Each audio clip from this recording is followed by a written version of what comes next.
안녕하세요. 같이 잠깐 기도하겠습니다.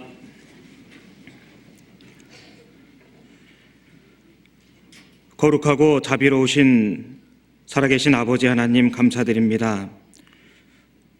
저희들 그 무수한 죄악의 늪에서 구원하시고 하나님의 자녀 삼아주시고 또 이 거룩한 교회에 몸된 지체 삼아주신 것을 진심으로 감사드립니다. 모이기에 힘쓰라는 아버지의 말씀을 붙들고 오늘도 주님 말씀 앞에 나왔습니다. 함께 머리 숙인 저희들 마음판에 오직 하나님의 말씀으로만 채워줄 수 있도록 도와주시옵소서. 주의 말씀을 잘 기억해 도와주시고 또 우리에게 불거지는 많은 일상의 일들 가운데서도 감당할 시험밖에 없음을 기억해 도와주시옵소서. 혹 우리 주변의 시험과 환난과 특히 병중에 있는 성도들에게 더욱 크신 자비하심으로 그들을 어루만져 주옵시고 보살펴 주시길 부탁드립니다. 머지않은 날 주님 앞에 서게 될 때에 우리 모두가 잘하였다 칭찬과 존귀 가운데 설 수 있도록 하나님께서 돌보아 주시기를 간절히 부탁드립니다. 지금 이 순간에도 전 세계 많은 곳에서 하나님의 복음이 선포되고 있습니다. 가깝게는 수원교회에서 이효한 목사님 전도 집회가 진행 중입니다. 인천 서부교회 홍정현 목사님, 또 충주교회 신용철 목사님, 낮에 영동포 지역에서 김광호 목사님 복음을 전하고 있습니다. 기억하시고 도와주시길 부탁드립니다. 특별히 먼 아프리카 지역에 복음을 전하고 있는 이재준 목사님도 기억하시고 주님의 교회가 든든히 서갈 수 있도록 주님 끝까지 자비를 베풀어 주시길 부탁드립니다. 또한 오늘 필리핀으로 선교의 여정을 떠난 정성호 전사님도 기억하시고 하나님의 말씀과 능력으로 돌아오는 순간까지 지켜주시기를 간절히 부탁드립니다. 이번 주일 교회당에서는 젊은 청년 그리스도인 대학생들이 모여 주의 말씀을 익히고 배우는 사무엘 학교가 진행 중에 있습니다. 그 형편도 하감하시고 모쪼록 그 보석 같은 주님의 자녀들이 말씀을 잘 배우고 익혀서 하나님의 전도자로 살아가는 데 부족함이 없도록 지켜주시옵소서. 언제나 저희를 사랑하시는 우리 구주 예수님 이름으로 기도드렸습니다. 아멘. 성경 말씀 찾겠습니다. 구약성경 사무엘상 1장을 찾겠습니다. 구약성경 409페이지 사무엘상 1장을 찾겠습니다.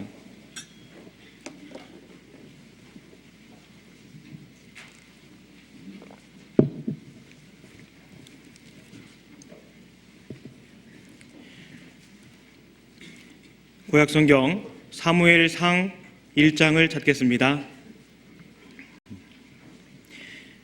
제가 1절부터 몇 군데만 읽어 올리겠습니다. 에브라임 산지 라마다임 소빔에 에브라임 사람 엘가나라 하는 자가 있으니 그는 여로함의 아들이요 엘리후의 손자요 도후의 증손이요 숲의 현손이더라. 그에게 두 아내가 있으니 하나의 이름은 한나요 하나의 이름은 분인나라. 분인나는 자식이 있고 한나는 무자하더라. 5절 한나에게는 갑절을 주니 이는 그를 사랑함이라. 그러나 여호와께서 그로 성태치 못하게 하시니 여호와께서 그로 성태치 못하게 하심으로 그 대적 분인나가 그를 심히 격동하여 번민케 하더라. 매년에 한나가 여호와의 집에 올라갈 때마다 남편이 그같이 하매 분인나가 그를 격동시키므로 그가 울고 먹지 아니하니 그 남편 엘가나가 그에게 이르되 한나여 어찌하여 울며 어찌하여 먹지 아니하며 어찌하여 그대의 마음이 슬프뇨. 내가 그대에게 10 아들보다 낫지 아니하뇨. 그들이 실로에서 먹고 마신 후에 한나가 일어나니 때 제사장 엘리는 여호와의 전 문설주 곁 그 의자에 앉았더라. 한나가 마음이 괴로워서 여호와께 기도하고 통곡하며 서원하여 가로되 만군의 여호와여 만일 주의 여종의 고통을 돌아보시고 나를 생각하시고 주의 여종을 잊지 아니하사 아들을 주시면 내가 그의 평생의 그를 여호와께 드리고 삭도를 그 머리에 대지 아니하겠나이다. 그가 여호와 앞에 오래 기도하는 동안에 엘리가 그의 입을 주목한즉 한나가 속으로 말하며 입술만 동하고 음성은 들리지 아니하므로 엘리는 그가 취한 줄로 생각한지라. 엘리가 그에게 이르되 네가 언제까지 취하여 있겠느냐. 포도주를 끊으라. 한나가 대답하여 가로되 나의 주여 그렇지 아니하니이다. 나는 마음이 슬픈 여자라. 포도주나 독주를 마신 것이 아니요 여호와 앞에 나의 심정을 통한 것뿐이오니 당신의 여종을 악한 여자로 여기지 마옵소서. 내가 지금까지 말한 것은 나의 원통함과 격동됨이 많음을 인함이니이다. 17절부터 20절까지는 같이 한번 읽겠습니다. 엘리가 대답하여 가로되 평안히 가라. 이스라엘의 하나님이 너의 기도하여 구한 것을 허락하시기를 원하노라. 가로되 당신의 여종이 당신께 은혜 입기를 원하나이다 하고 가서 먹고 얼굴에 다시는 수색이 없으니라.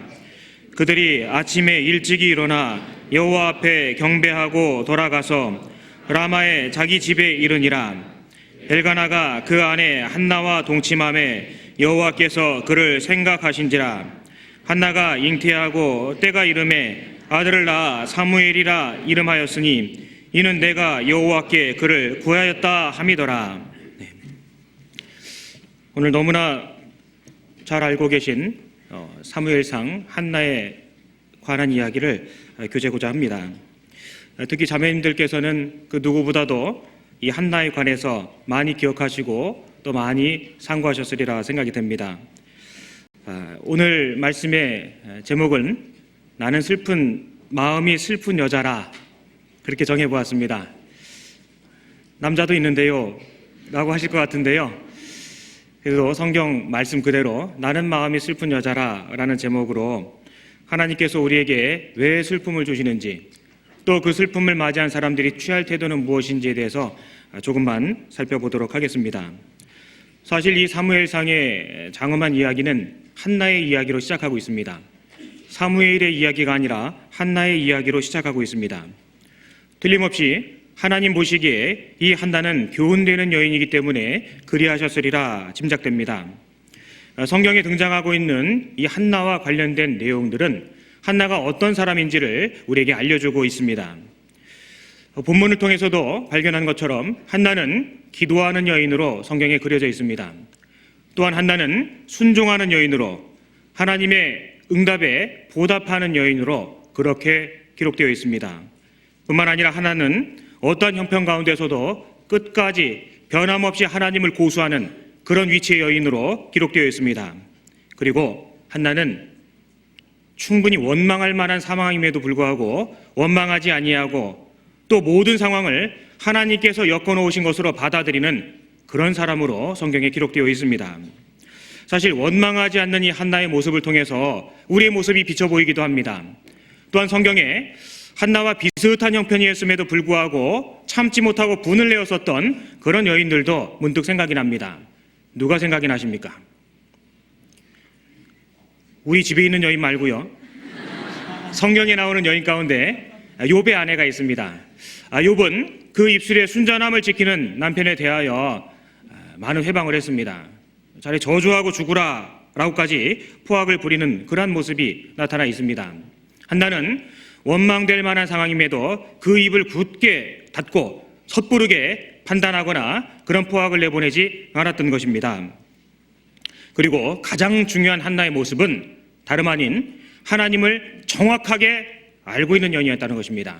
하나님이 어떠한 분인지, 하나님이 어떻게 일하시는지, 하나님의 그 섭리가 무엇인지를 끝까지 기다리고자 하는 마음은 바로 하나님이 어떠한 분인지를 정확하게 알고 있기 때문에 가능한 일이었습니다.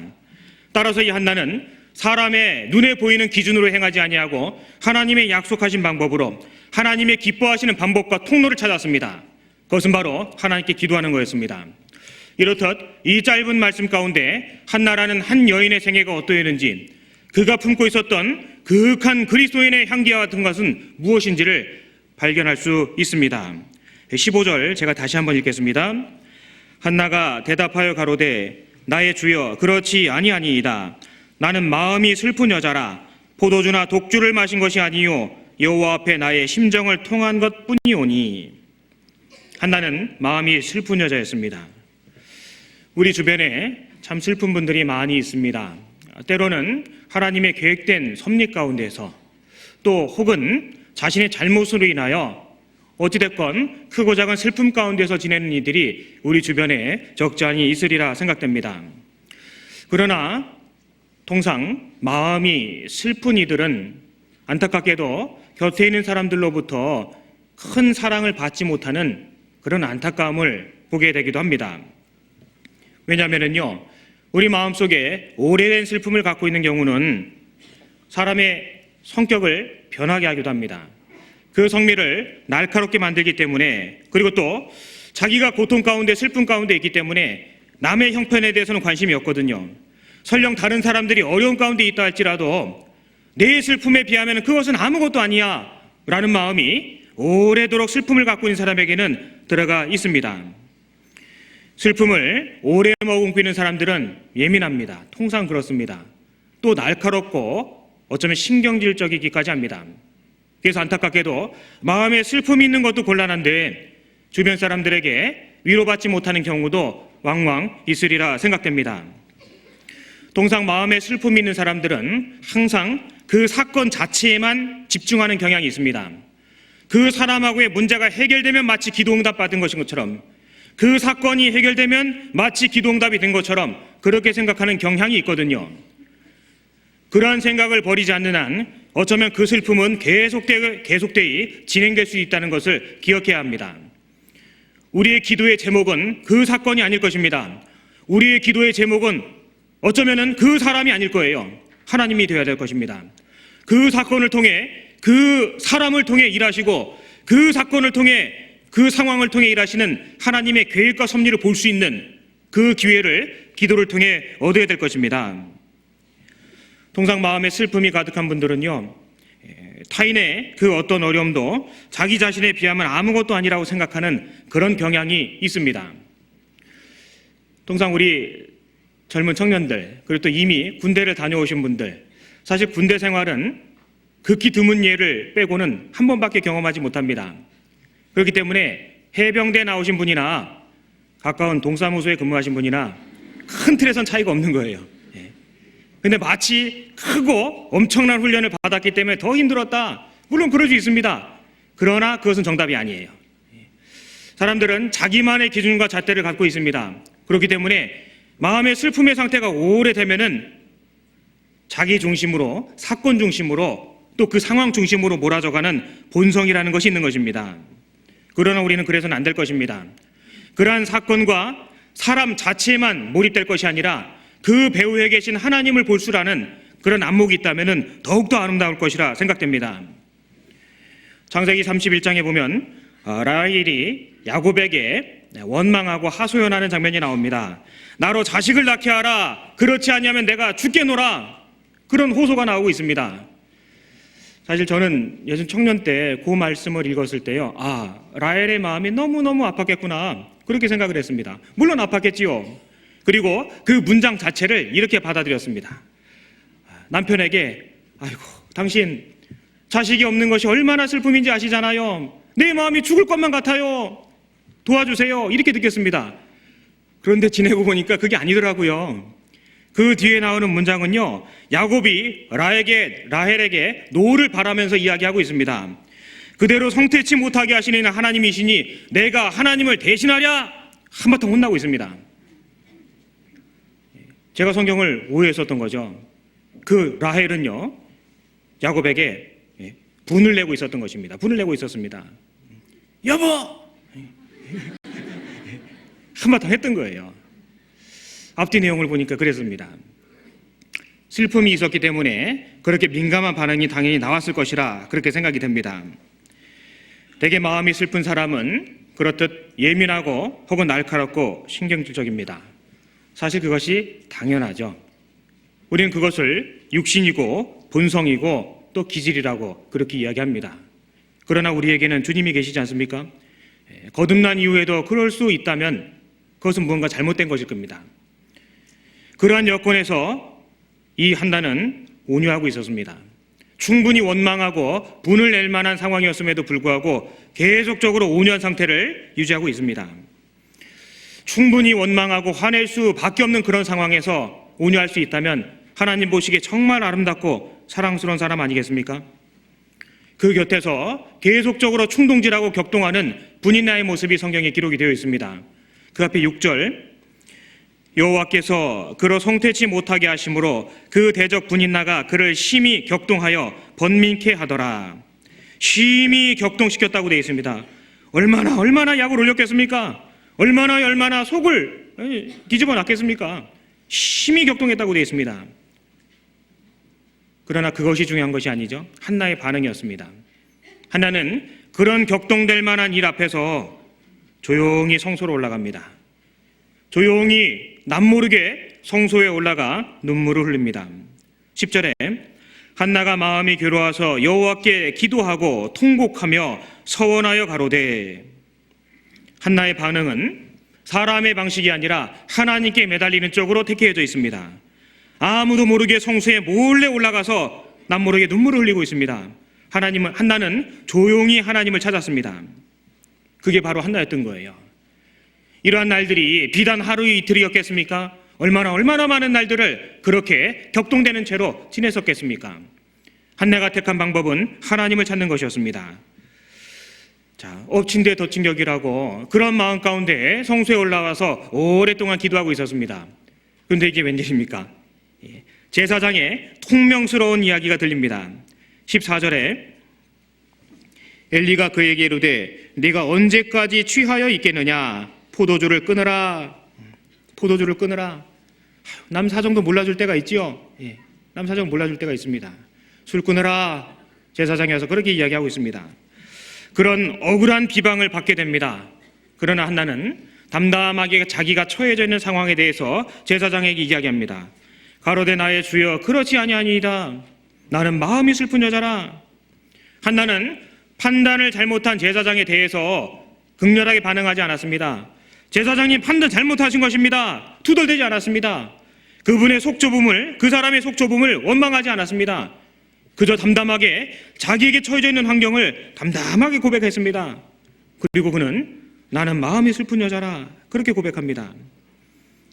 억울한 비방을 받고 있음에도 불구하고 당신이 잘못 생각하신 겁니다. 옹졸했습니다. 그렇게 반응하지 않고 자신의 마음과 심정을 담담하게 토로했습니다. 한나는 슬픔 가운데 있었지만 끝까지 온유함을 유지했습니다. 정말 이런 말씀들을 보면은요, 저하고 너무너무 다른 게 있는 거예요. 그녀에게 마음에 깊은 슬픔이 있었지만 분노하지 않았다는 사실이 굉장히 제 마음에 충격적으로 다가왔습니다. 한 번, 두 번, 세 번, 네 번, 여러 날 계속되는 그러한 상황 가운데서 그 마음 깊은 곳에 있는 슬픔이 있음에도 불구하고 한나는 분노라는 방식으로 자신을 나타내지 않았다는 것이 저와 너무나 비교가 됐습니다. 한나는 비난을 참아냅니다. 엉뚱한 오해를 받고 있음에도 불구하고 담담하게 하나님께 호소하는 방식으로 그 비난을 넘어갑니다. 한나는 항상 그러했던 모양입니다. 자기에게 주어진 사건이나 상황이나 그 말 한마디가 아니라 모든 것들을 하나님과의 관계 가운데로 변화시키는 하나님의 관계로 몰아가고자 하는 그런 중심에 하나님이 들어가 있었던 것입니다. 우리는 이것을 감히 믿음이라고 부르게 될 것입니다. 우리 주변에 벌어지고 있는 크고 작은 모든 일들, 하나님은 큰 일도 하시지만 작은 일도 하시거든요.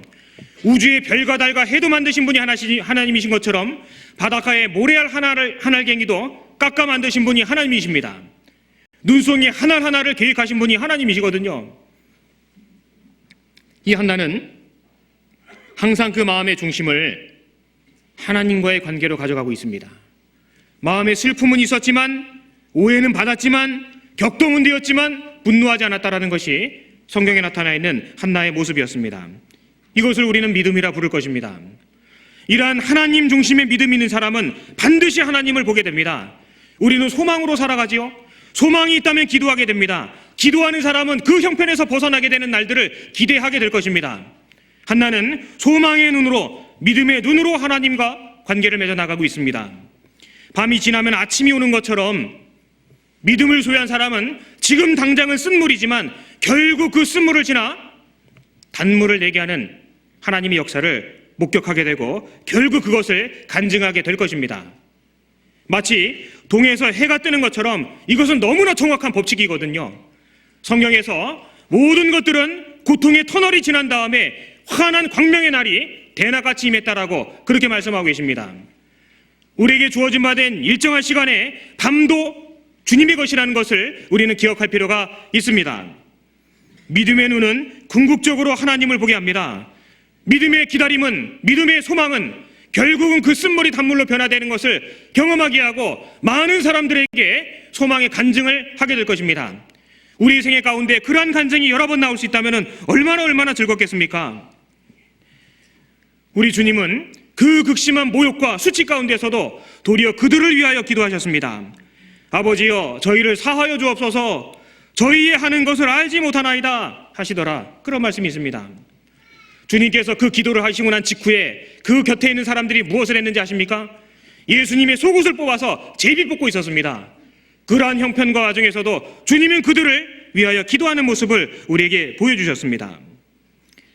미련한 자는 분노를 당장에 나타내거니와 슬기로운 자는 수욕을 참느니라. 성경 그렇게 말씀하고 계십니다. 우리에게 어쩌면 크고 작은 슬픔이 내 속에 내 안에 오래도록 머금고 있는 일도 있을 것입니다. 우리는 그러한 슬픔을 맞닥뜨렸을 때 과연 어떤 방법으로 하나님께 나아가는지, 어떠한 방식으로 그 슬픔에서 벗어날 수 있는지 알아채야 될 것입니다. 그것은 바로 하나님의 정하신 방법과 하나님이 기뻐하시는 방법이 있으시거든요. 기도라는 방법이었습니다. 하나님께 맡기는 방법이었습니다.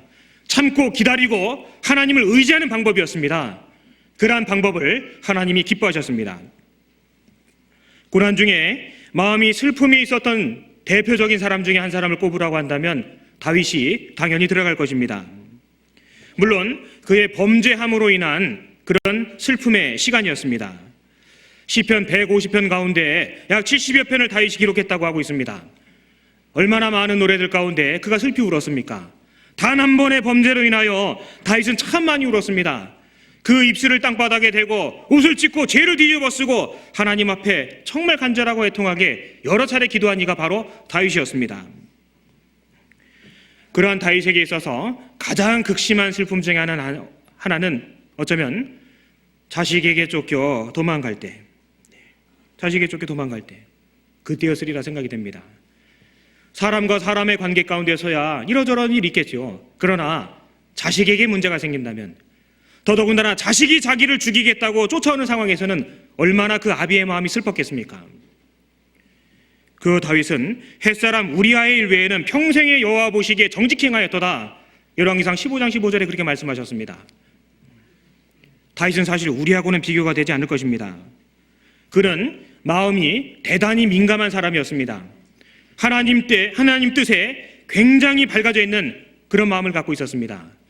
그러한 사람이었기 때문에 그의 그 실수는, 그의 그 한 번의 실패는 너무나 큰 고통으로 다가왔을 것입니다. 그 일로 인하여 파상되게 되는 그 열국의 분열과 또 많은 난리들, 그리고 아들로부터 쫓겨나가게 되는 그러한 신세는 다른 사람이 결코 헤아릴 수 없는 극심하고 고통스러운 과정이었을 것입니다. 여기 적고요. 사무엘하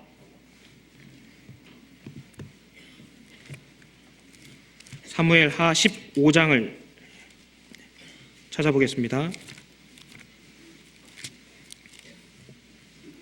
구약성경 488페이지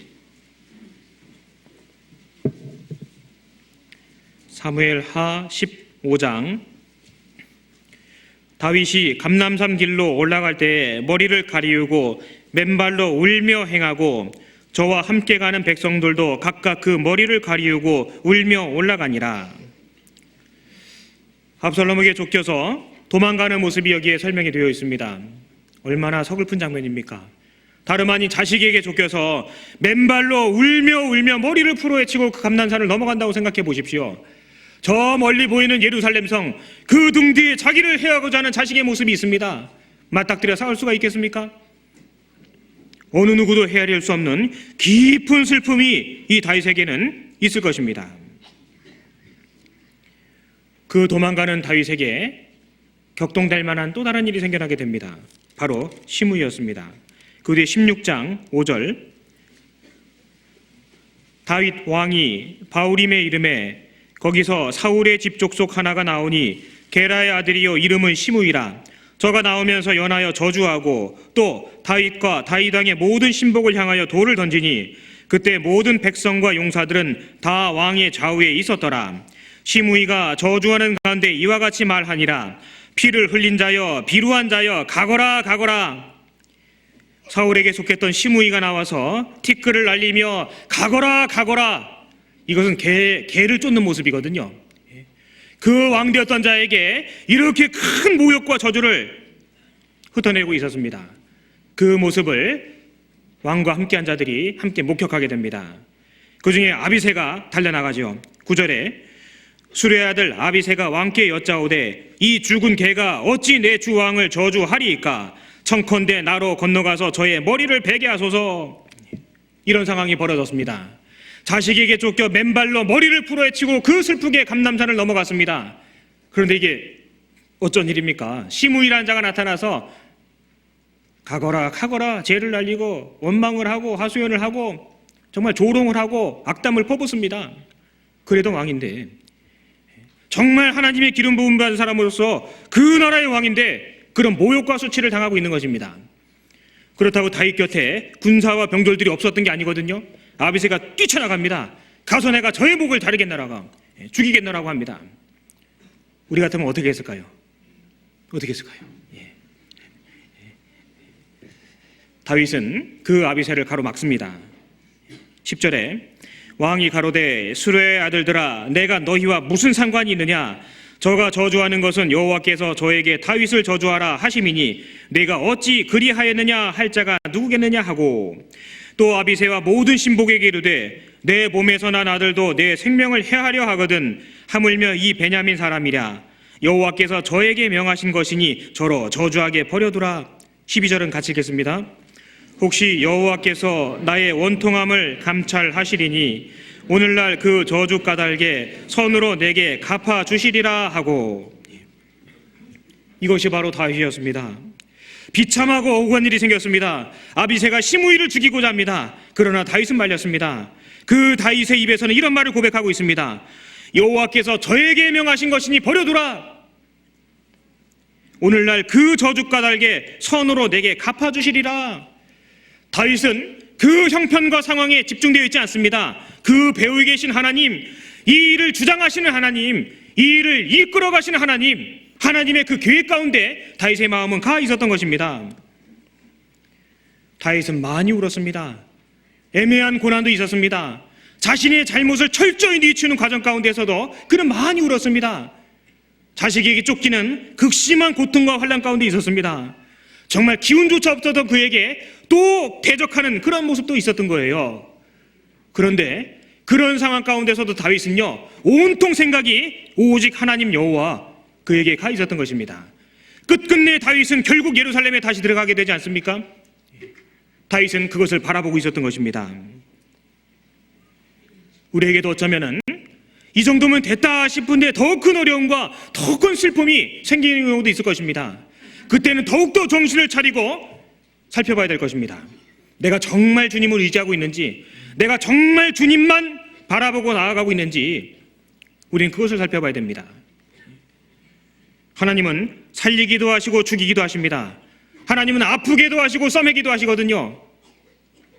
그런 하나님이 우리 가운데 계시다는 것을 기억하고 있다면 우리는 비록 어렵지만, 비록 슬프지만, 비록 힘들지만 감당할 수 있지 않겠습니까? 다윗은 우리에게 그러한 모습을 보여주고 있습니다. 그는 섣불리 입을 열지 않았습니다. 왜 그랬을까요? 왜 그랬을까요? 시편 39편을 찾아보겠습니다.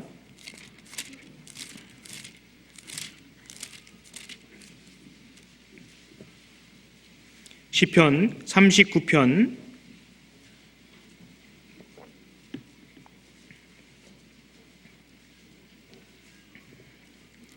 39편 9절 같이 읽겠습니다. 내가 잠잠하고 입을 열지 아니하옴은 주께서 이를 행하신 연고니이다. 다윗은 이것을 보고 있었던 거예요. 그렇기 때문에 다윗은 그런 상황에서도 섣불리 입을 열지 않았습니다. 왜요? 주께서 이를 행하신 연고니이다. 우리에게도 마찬가지일 것입니다. 내가 예기치 못하고 예상치 못한 일이 생겼다면 반드시 빨리 떠올려야 되는 것이 있습니다. 아하, 하나님이 개입하셨구나. 요셉이 그러했습니다. 요셉을 팔아먹은 것은 바로 형님들이었습니다. 요셉의 능력 범위 바깥에 있었던 사람들이었거든요.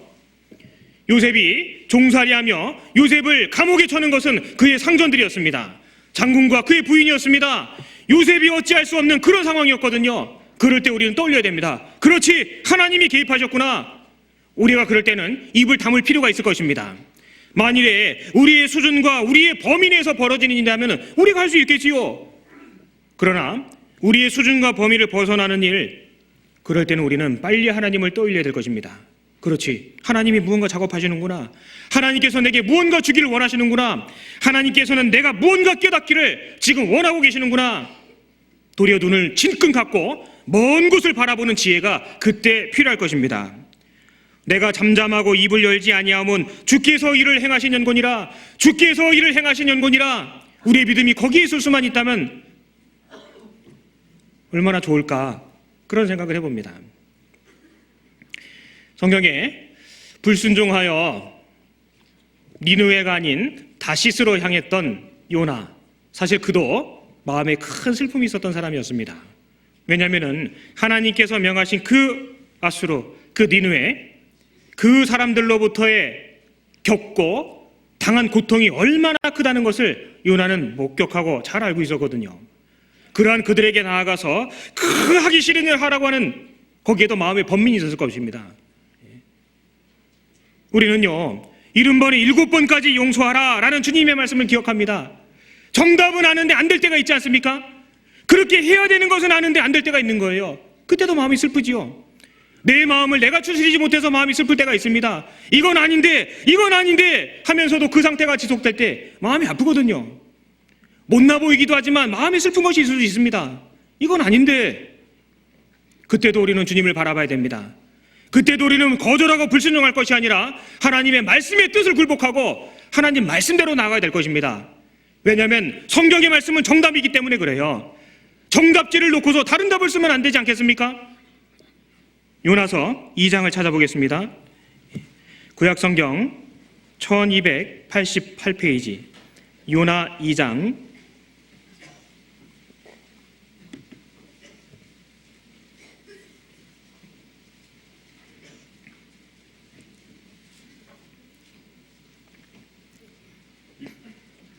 요나 2장 4절 제가 읽겠습니다.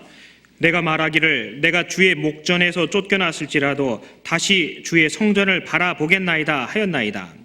물이 나를 둘러쓰되 영혼까지 하여싸우며 깊음이 나를 에웠고 바다풀이 내 머리를 쌌나이다. 지금 물고기 뱃속에 있는 겁니다. 내가 산의 뿌리까지 내려갔사오며 땅이 그 빗장으로 나를 오래도록 막았사오나 나의 하나님 여호와여 주께서 내 생명을 구덩이에서 건지셨나이다. 7절 같이 읽겠습니다. 내 영혼이 내 속에서 피곤할 때에 내가 여호와를 생각하여잡더니 내 기도가 주께 이르렀사오며 주의 성전에 미쳤나이다. 니느웨 복음을 전파하라는 사명을 회피하고 정반대 다스시로 가는 배를 타고 대풍을 만나 그만 바다에 던지게 됩니다. 물고기 뱃속에서 3일 3야를 보내게 됩니다. 칠흑같이 어두운 상태였습니다. 그 물고기 뱃속에 캄캄하고 어두운 거반 생명이 끊어진 것과 마찬가지인 그런 상태였을 것입니다. 더더군다나 물고기 뱃속에서 그 사람이 들어있는데 물고기가 잠잠하게 갔겠습니까? 막 요동을 쳤을 겁니다. 요나 때문에 여럿 고생합니다. 그죠? 물고기도 뱅글뱅글 돌면서 엄청나게 시달렸을 거예요. 뭐 극심한 멀미, 아마 지옥이 따로 없었을 거예요. 지옥이 따로 없을 거예요. 사실 요나는 죽은 것과 마찬가지였습니다. 죽은 바 다름없는 그런 상태에서 요나가 기도하고 있는 거예요. 이 장은. 요나는 슬펐습니다. 자기 자신이 뜻대로 안 되는 자기 자신에 대해서 슬펐을 것입니다. 하나님의 뜻을 벗어나 거의 죽게 된 그 상황이 슬펐을 것입니다. 하나님께서 언제까지 이렇게 하실런지 살 소망조차 끊어진 상태가 바로 요나가 물고기 뱃속에 있었을 때 그런 상태였을 것입니다. 지옥을 경험한 거나 마찬가지일 거예요. 그때 요나는 기도했던 것입니다. 비로소 그때 요나는 기도할 기회를 얻었고 하나님을 가장 가까이 만날 수가 있었습니다. 어디서요? 물고기 뱃속에서. 그 칠흑같이 어둡고 죽은 바 다름없는 그 상태에서 요나는 하나님께 매달리게 됩니다. 7절을 제가 다시 읽겠습니다. 내 영혼이 내 속에서 피곤할 때에 내가 여호와를 생각하여 잡더니 내 기도가 주께 이르렀사오며 주의 성전에 미쳤나이다. 요나는 물고기 뱃속에서 죽는 고통을 치루었을 것입니다. 그 속에서 여호와를 생각하고 여호와께 기도했습니다. 고통 속에서 하나님을 떠올리고 힘들지만 하나님 앞에 기도하고 또 하나님을 생각하는 것은 가장 최선책일 것입니다. 비록 그것이 어려운 일은 맞지만 우리에게서는 가장 자연스러운 일이 될 것이고 가장 최선책이 될 것입니다. 통상 사람은 고난 가운데서 비로소 하나님을 찾게 됩니다. 위기 상황에서 하나님께 구하게 되지 않습니까? 요나는 물고기 뱃속에서 하나님을 생각했습니다. 내 영혼이 내 속에서 피곤할 때, 내 영혼이 내 속에서 피곤할 때, 고통이 있을 때 하나님을 더욱 생각하게 되는 법일 것입니다. 그렇다면 그 요나는 무엇을 생각하고 있었을까요? 그 뱃속에서 내가 여호와를 생각하였었더니 그는 바로 하나님을 생각하고 있었습니다. 온통 하나님의 생각으로 그는 가득했었을 것입니다. 하나님과 자기의 관계를 생각해 봤겠죠? 자신의 불순종을 생각해 봤을 겁니다. 자기가 뱃속에, 물고기 뱃속에 들어가기 직전까지의 상황이 파노라마처럼 지나갔을 것입니다. 선가를 지불하고 배를 타고 배 밑창에 내려가고 끝까지 잠들어 있고 바다에 던지우고 그런 자기의 모든 상황들이 주마등처럼 지나갔을 것입니다. 자신이 왜 이런 상황에 처했는지를 생각해 봤을 거예요. 그리고 한편으로는 물고기 뱃속에 있으면서도 여전히 목숨이 붙어있는 것에 대해서 주님께 감사했을 것입니다. 아직도 하나님께서 내게 기회를 주시고 계신 거잖아요. 이미 며칠 전에 죽었어도 전혀 부끄러울 것이 없고 아까울 것이 없는 그런 인생이었는데 그 물고기 뱃속에서 하나님의 기적적인 섭리 가운데 자신을 여전히 살려두고 계신 하나님의 자비하심을 발견하고 있었을 것입니다. 여기 있는 말씀처럼 내가 여호와를 생각하였었더니 물고기 뱃속에 들어가기 전에 요나는 온통 자기만의 계획, 자기만의 생각에 빠져있던 그런 사람이었습니다. 그러나 그는 그 물고기 뱃속에서 하나님만 생각하는 사람으로 바뀌게 됩니다. 이제는 여호와만 생각하고 있습니다. 하나님의 계획이 무엇일까? 하나님이 나를 통해 행하시고자 하시는 무엇일까? 내가 도대체 왜 이 지경까지 이르게 됐을까? 요나는 비로소 그것을 떠올리게 되었을 것입니다. 우리가 여호와를 생각하면은요, 하나님이 어떤 분인지, 하나님이 어떤 계획을 갖고 계신 분인지, 하나님의 섭리가 무엇인지를 발견할 수 있을 것입니다. 비록 이 땅 끝에 작은 먼지처럼 붙어 살고 있지만 나를 통하신 하나님의 계획이 무엇인지, 나를 통해 무엇을 얻고자 하시는지 하나님은 우리가 기도할 때 하나님 그것을 생각하게 하십니다. 주님도 가장 극심한 고통 가운데서 기도하셨습니다. 그 입틀에 혀가 말라붙은 상태에서 주님은 기도하셨습니다. 사실 우리는 그 정도는 아니잖아요. 그 정도는 아니잖아요. 기도할 수 있을 때 기도해야 될 것입니다. 이 요나의 고백처럼 내 기도가 주께 이르러 싸우며 주의 성전에 미쳤나이다. 자, 이게 무슨 뜻이겠습니까? 내가 주의 목전에서 비록 지금은 쫓겨났지만 돌이키고 다시 주의 성전을 바라보겠습니다. 주님을 다시금 생각합니다. 비록 지금은 쫓겨났지만 나의 불순종으로 인한 이런 상태에 처해져 있으면 다시 주님을 바라보겠습니다. 여기서 우리는 요나의 믿음을 사실 볼 수 있는 것입니다. 요나는 믿음의 사람이었습니다. 철저하게 회개하고 그는 기도했습니다. 그 시간이 바로 물고기 뱃속에서 주어졌던 거예요. 절망 속에서 그는 회개했습니다. 회개하고 주님의 뜻을 따르겠다는 마음으로 기도했습니다. 그 기도가 응답되고 물고기 뱃속에서 나오게 되었던 것입니다. 물고기 뱃속에 들어가기 전과 후의 요나는 완전히 달라져 있겠죠? 분명히 달라졌습니다. 우리가 주님이 주신 교난을 겪거나 불순종의 늪에서 철저히 회개하고 돌이켰을 때 우리의 삶은 분명히 달라질 수 있을 것입니다. 물론 불순종은 잘못된 것이지요. 그러나 참으로 돌이키면 주님은 그 이전보다도 더 값진 것을 우리에게 주실 수 있다는 것을 역시 기억해야 될 것입니다. 요나는 한 번 실패했습니다. 그러나 하나님은 회개한 그에게 다시 한 번의 기회를 주십니다. 3장 1절 여호와의 말씀이 두 번째 요나에게 임하니라 이르시되, 두 번째 요나에게 임했다라고 되어 있습니다. 실패한 그에게 다시 한 번 기회를 주셨습니다. 마귀는 우리에게 어쩌면 이렇게 얘기할 것입니다. 네가 뭔가를 해보겠다고? 아니야, 넌 못해. 넌 틀렸어. 여태까지 실패했잖아. 너는 실수투성이잖아. 마귀는 그렇게 이야기할 수 있습니다. 네가 용서를 한다고? 네가 사랑을 한다고? 아니야, 넌 절대 그렇게 못해. 마귀는 그렇게 얘기할지도 몰라요. 그러나 우리는 하나님께서 또 주님께서 우리에게 행하신 말씀들을 기억해 볼 필요가 있습니다. 베드로가 힘껏 다짐하고 약속했을 때 베드로는 사단에 넘어졌습니다. 그러나 주님은 이미 그를 위하여 기도하셨죠. 너는 돌이킨 후에 내 형제를 굳게 하라. 주님은 이미 돌이킨 후에 변화된 그의 모습에 기대가 가 있었습니다. 우리도 마찬가지인 거예요. 실수할 수 있습니다. 그러나 그 실수가 우리 생애의 나머지 모든 과정을 담보하지는 못하는 것입니다. 깨달았다면, 후회했다면, 또 주님 앞에 진실되게 회개했다면 반드시 주님은 이전보다 더 큰 기회를 우리에게 주실 것입니다.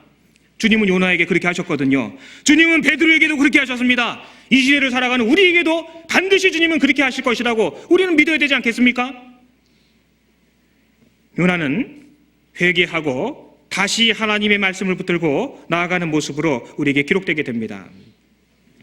성경에 물론 자신의 잘못으로 인하여 고난당하고 고통당하는 모습들이 많이 있습니다. 그러나 성경은 애매히 겪는 고난도 있다라고 말씀하고 계십니다.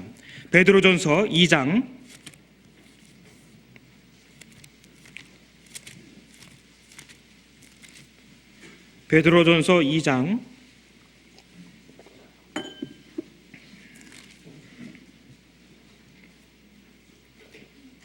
19절 제가 읽겠습니다. 애매히 고난을 받아도 하나님을 생각함으로 슬픔을 참으면 이는 아름다우나 죄가 있어 매를 맞고 참으면 무슨 칭찬이 있으리요. 성경에는 애매한 고난도 있다라고 말씀하고 계십니다. 어떨 때 이런 고난을 겪게 될까요? 몇 가지 될 것 같습니다. 우리가 세상에서 구별되어 살아갈 때, 무릇 그리스도 예수 안에서 경건하게 살고자 하면 핍박을 받으리니, 그런 말씀이 있습니다. 세상으로부터 구별되고 주님의 자녀답게 살아갈 때 세상은 우리를 핍박합니다. 왜요? 우리가 주님에게 속했기 때문에 그래요. 다른 이유가 없습니다.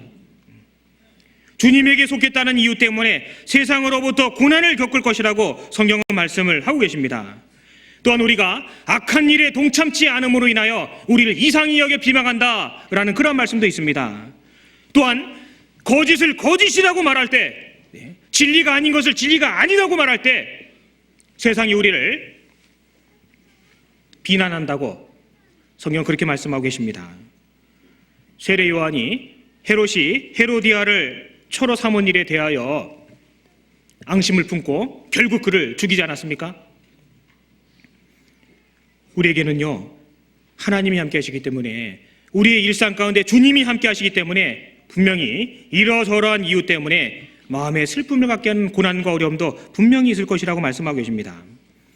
하나님께서도 성경을 통해 우리의 생애 가운데 형통한 날만 있는 것이 아니라 캄캄하고 쓰리고 어두운 날도 분명히 있을 것이라고 그렇게 말씀하셨습니다. 전도서 11장을 찾아보겠습니다.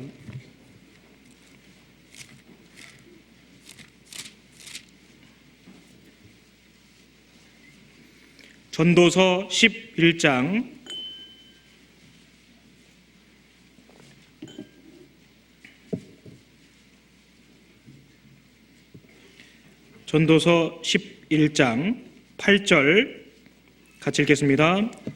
사람이 여러 해를 살면 항상 즐거워할지로다. 그러나 캄캄한 날이 많으리니 그날을 생각할지로다. 장래일은 다 헛되도다. 캄캄한 날이 있다고 되어 있습니다. 왜 캄캄한 날이 우리에게 필요할까요? 바로 그 캄캄한 날이 왔을 때 우리 자신의 연약함을 발견하게 될 것입니다. 그러한 캄캄한 날이 임했을 때 불신자는 하나님을 찾을 기회가 되기도 할 것입니다. 그 캄캄한 날은 하나님을 찾게 만드는 신호가 될 거예요. 믿는 자들에게 있어서 그 캄캄한 날은 더욱더 주를 신뢰하고 주님으로만 만족하는 비법을 배우게 되는 기회로 삼게 될 것입니다. 여호와여 나의 종말과 연한의 어떠함을 알게 하사 나로 나의 연약함을 알게 하소서. 그 캄캄한 날이 있을 때, 내 힘대로 안 되는 것을 발견했을 때 주님을 더욱더 의지하게 되지 않겠습니까? 연약함을 알아야 주님을 의지할 수 있을 것입니다. 요셉은 애굽에서 주님을 의지했습니다. 바울은 그 극심한 환난과 죽음 가운데서도 오직 주님만을 의지했습니다. 그런 캄캄한 날이 왔을 때 사실 우리의 가장 적나라한 모습을 볼 수 있을 것입니다.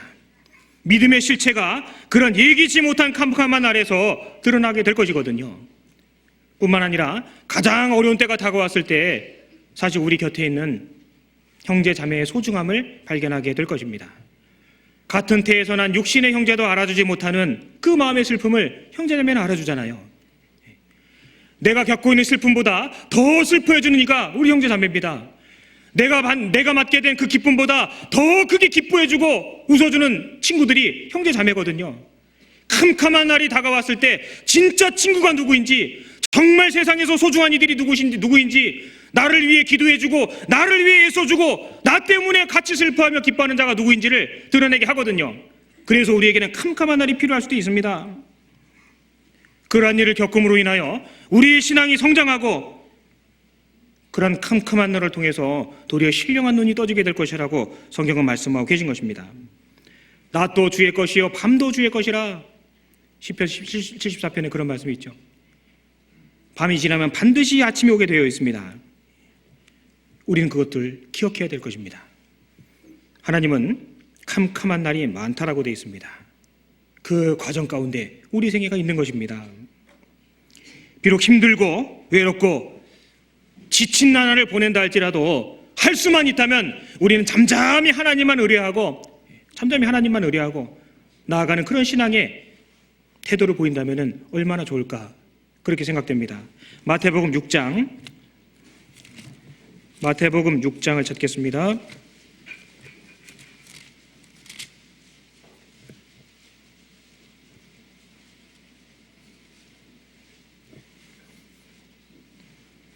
마태복음 6장 16절 제가 읽겠습니다.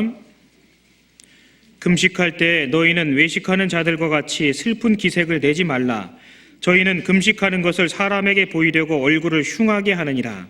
내가 진실로 너희에게 이르노니 저희는 자기 상을 이미 받았느니라. 너는 금식할 때 머리에 기름을 바르고 얼굴을 씻으라. 18절 같이 읽겠습니다. 이는 금식하는 자로 사람에게 보이지 않고 오직 은밀한 중에 계신 내 아버지께 보이게 하려 함이라. 은밀한 중에 보시는 내 아버지께서 갚으시리라. 우리가 비록 외롭고 힘들고 지친 나날을 보낸다 할지라도 하나님께서만 알아주신다면 우리는 만족할 수 있을 것입니다. 사람이 사람에게 어찌 위로가 되겠습니까? 잠시뿐일 거예요. 궁극적으로는 우리의 모든 필요는 바로 하나님께로부터 나오기 때문에 은밀한 중에 보시는 하나님께서 하신다면 그렇지, 그거면 되지. 주님 아시는데 뭐, 주님이 내 형편 아시고 내 상황을 허락하셨는데 뭐, 거기에 우리 마음이 깃들일 수 있도록, 내가 슬프고 내가 마음이 아프기 때문에 내 주변의 모든 사람이 마음이 아플 필요는 없잖아요. 우리에게는 그런 마음이 필요할 것입니다. 그런 마음이 있을 때 주님을 더욱더 바라보게 되고 주님을 더욱더 의지하게 될 것입니다. 어떨 때는 가장 가까운 아내에게, 남편에게 얘기 못하는 일들도 있을 것입니다. 그럴 때 우리는 주님을 바라보거든요. 누군가에게 얘기해버리면 주님을 바라볼 기회가 한 번 더 줄어들 것입니다. 내가 슬프기 때문에 곁에 있는 사람들이 슬플 필요는 없다고 생각됩니다. 우린 그렇게 생각해야 됩니다. 오직 은밀한 중에 보시는 하나님께서 내 상황과 형편을 이끌어 주시기를 오직 거기에만 마음이 갈 수 있도록 우리의 믿음이 성장된다면 주님이 얼마나 기뻐하시겠습니까? 한나에게 비록 큰 슬픔이 있었지만 그 슬픔으로 인하여 한나는 하나님을 더 가까이 만날 수 있는 기회를 얻게 되었습니다. 사실 슬픔 속에서 값진 것이 나오지 않습니까? 그 진주족의 이야기를 들은 적이 있습니다. 그 양식하시는 분들이 그 모래알을 핀셋으로 그 살 속에다 박아 넣는다고 하지 않습니까? 그러면은 그 이물질이 살 속에 들어와서 얼마나 쓰리겠습니까? 그 쓰린 나날 가운데서 치액이 나와서 진주가 연결어 간다고 합니다. 슬픈 것에서 귀한 것이 나올 것입니다. 한나는 교만한 말로 자신을 회방하고 멸시할 때 그녀의 택한 방법은 하나님을 찾아 은밀하게 기도하는 것이었습니다. 그는 기도하는 것에 지나서 하나님께 애원했습니다. 남몰래 눈물을 흘리며 오직 하나님께만 그 상황을 구하고 애원했습니다. 하나님의 약속하신 방법으로 그녀는 풀고 싶었던 거예요. 기도했습니다. 많은 사람들에게 쓰리고 아픈 마음이 있습니다. 그런 날들이 있습니다. 그런데 왜 그런 날들이 지속되고 있는 것일까요? 왜 그 같은 문제에서 벗어나지 못하고 그 시간이 지속되고 있는 것일까요? 그것은 바로 기도하지 않기 때문일 것입니다. 정말 그 사람을 위해서 정말 하나님 앞에서 진실되게 오래도록 기도하지 못하기 때문에 그 상태가 지속되고 있는 것일 수도 있습니다. 야고보서 5장을 한번 찾아보겠습니다.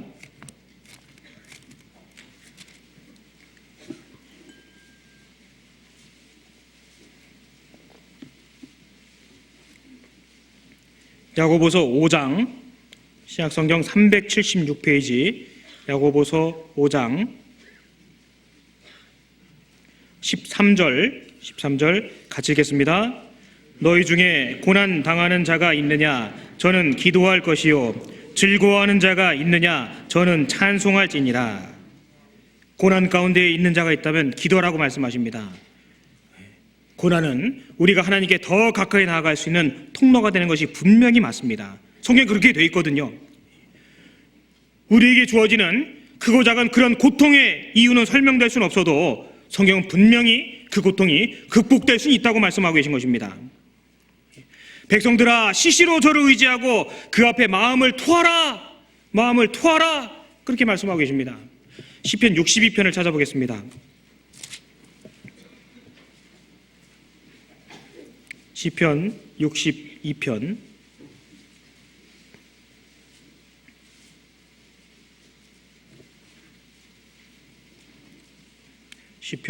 62편 1절 제가 읽겠습니다.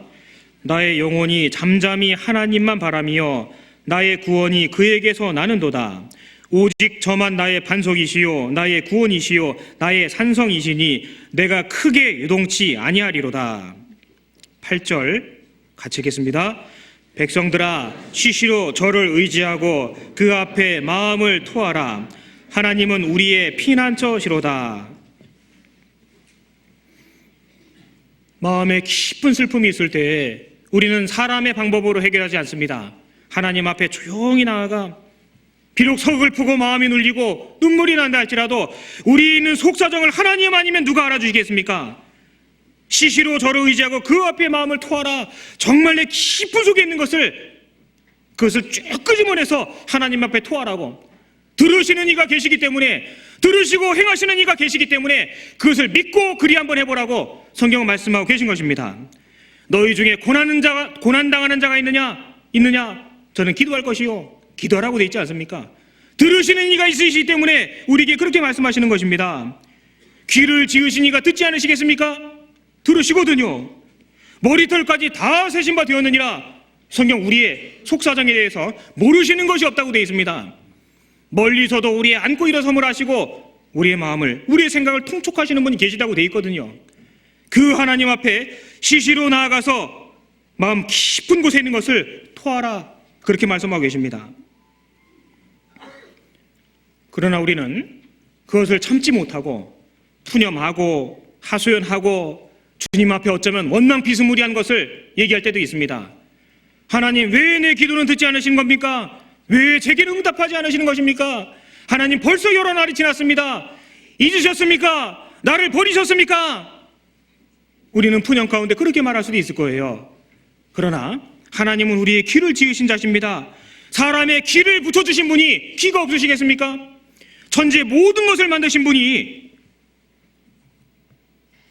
신음하는 자, 낮은 자의 그 호소함을 어찌 듣지 아니하시겠습니까? 하지만 너무 힘들 때는 우리가 그렇게 푸념할 수 있다고 되어 있습니다. 그러나 우리는 하나님을 찾아야 됩니다. 이사야 40장을 찾겠습니다.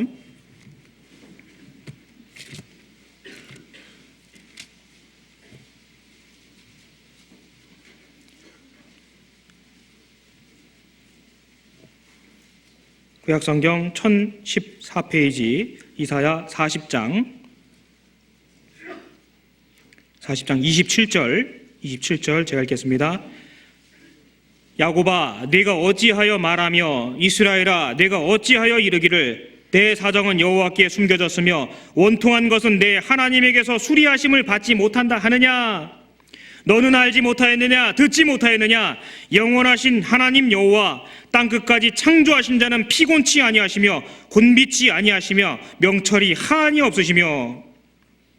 사람들은 이야기합니다. 내 사정은 여호와께 숨겨졌다. 아하, 이 원통한 것을 누가 할까? 하나님이 내게 응답지 아니하시는가 보다. 그렇게 푸념할 수 있습니다. 그러 하나님은 우리에게 응답하십니다. 천지를 창조하신 자가 누군데, 너희의 모니터까지 세심받은 자가 누군데, 하나님 우리에게 창조주로 다가오시는 거예요. 명철이 하나님 없으신 분이 우리에게 계시다고 그렇게 말씀하고 계신 것입니다. 다 아시는 그분께서 왜 우리에게 응답하지 않는 것처럼 느껴질까요? 그것은 하나님께서 주시고자 하시는 때가 있기 때문에 그렇습니다. 하나님이 작정하시고 하나님이 계획하신 가장 합당한 때, 가장 합당한 방법으로 우리에게 응답하기를 원하시거든요. 우리는 그것을 믿어야 됩니다. 그것이 믿어지면 삶이 힘이 있어집니다. 그것이 믿어지면요, 눈물을 닦을 수가 있게 되는 거예요. 그것이 믿겨지지 않기 때문에 계속 허우적거리면서 그 문제 때문에 고통 가운데 신음하고 살아갈 것입니다. 그걸 볼 줄 알아야 됩니다. 그걸 믿어야 되는 거예요. 지금 당장은 마음에서 번민이 있다 할지라도 우리는 그것을 보는 쪽으로, 마음을 새롭게 하고 주님을 의지하는 쪽으로 토해내야 될 것입니다. 하나님은 실수가 없으신 분이에요. 누구에게 이러한 저러한 자녀를 주실 때 하나님은 망설임이 없으십니다. 왜요? 우리의 모든 체질을 아시기 때문에. 누구에게 이러한 일을, 누구에게는 또 저러한 일을 겪게 하실 때 하나님이 실수가 있을 거라 생각되십니까? 아닙니다. 우리가 겪는 어떠한 일도 감당할 만하기 때문에 주신다라고 되어 있습니다. 우린 그걸 믿어야 됩니다. 그것을 우리의 믿음이라고, 하나님은 그것을 가장 귀하게 여기신다고 성경을 통해 말씀하시는 것입니다. 하나님은 우리에게 그분 보시기에 가장 합당한 때, 가장 합당한 방법으로 응답하시길 원하시거든요. 그리고 그 과정 가운데서 하나님이 우리를 통해 얻고자 하시는 것이 있습니다. 그것은 바로 31절입니다. 같이 읽겠습니다. 오직 여호와를 앙망하는 자는 새 힘을 얻으리니 독수리의 날개치며 올라감 같을 것이요, 찔하여도 곤비지 아니하겠고 걸어가도 피곤치 아니하리로다. 오직 여호와, 이게 정답입니다. 이 생애를 살아감에 있어서 사람들에게 하나님이 얻고자 하시는 가장 귀한 것이 무엇이겠습니까? 은금과 폐물이겠습니까? 수양의 피와 기름이겠습니까? 아니에요. 다 주님 것인데요, 뭘. 그 하나님께서, 부족한 것이 없는 그 하나님께서 우리에게 원하시는 것이 있습니다. 그것은 바로 우리의 마음 가운데 그 여호와로 만족하는 것, 하나님을 가득가득 채우는 것, 그런 사람을 하나님은 기뻐하시는 거예요. 오직 여호와를 앙망하는 자는 새 힘을 얻으리니, 우리는 깊은 슬픔의 과정 가운데서 무엇을 얻어야 될지를 생각해야 됩니다. 그렇지, 내게 만족을 주시는 것은 하나님밖에 없지, 내게 위로자는 하나님밖에 없지, 이 모든 일의 배후의 주장자가, 주권자가 계시지. 그렇지, 하나님에 대해서 우리는 오직 여호와, 그로 인하여 만족하는 비결을 하나님 배우기를 원하시거든요. 우리에게 문제가 있을 수는 있습니다. 그러나 그때 우리는 위를 바라봐야 됩니다. 위를 바라봐야 됩니다. 내 힘대로, 내 수단과 방법대로 하다 보면은요, 있는 힘마저도 다 빠져버리는 경우가 있습니다. 이런 예화가 있습니다. 멧돼지 한 마리가요, 멧돼지 한 마리가 너무너무 배고파가지고서 산길을 이렇게 헤매고 있었습니다. 어디 쥐 한 마리였고 아무것도 먹을 게 없는 거예요. 배고파. 근데 웬일이 사과가 한 덩어리가 뚝 떨어지는 겁니다. 너무너무 맛있게 허겁지겁 먹어버린 거예요. 허겁지겁 확 먹었습니다.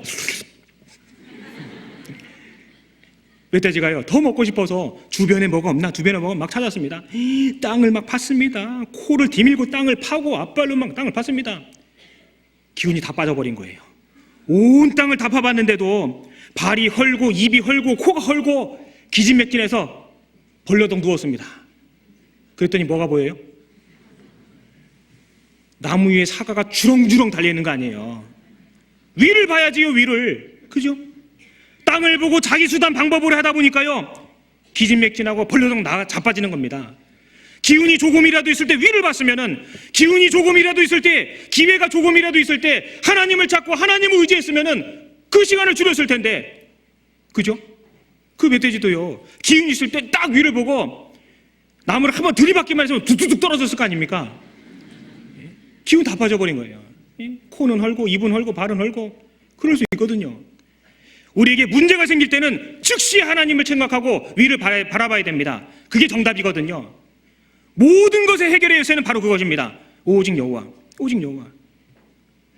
거기에 삶을 맞추고 살아가는 사람들에게 하나님은 비록 일정 시간의 슬픔은 있지만 더 큰 것을, 보화보다 값진 것을 얻을 것이라고 성경은 말씀하고 계신 것입니다. 한나는 비록 슬픔이 있었지만 그 슬픔 때문에 하나님을 의지하는 방법을 알았습니다. 하나님께 더욱더 친밀하게 기도하는 방법을 배운 거예요. 주님께 나아가는 방법을 얻은 겁니다. 그 근거가 뭐였습니까? 슬픔이었던 거예요. 한나는 슬픔이 있었기 때문에 자기를 부인하는 방법을 배웠습니다. 사실 한나가 사내 아이를 구한 것은 자기의 만족을 위해서만은 아니었습니다. 그의 기도 가운데 나타나 있잖아요. 하나님을 위해서 하나님의 특별한 선물인 사내 아이를 얻기를 원했던 것이었습니다. 다시 사무엘상 1장으로 가보겠습니다.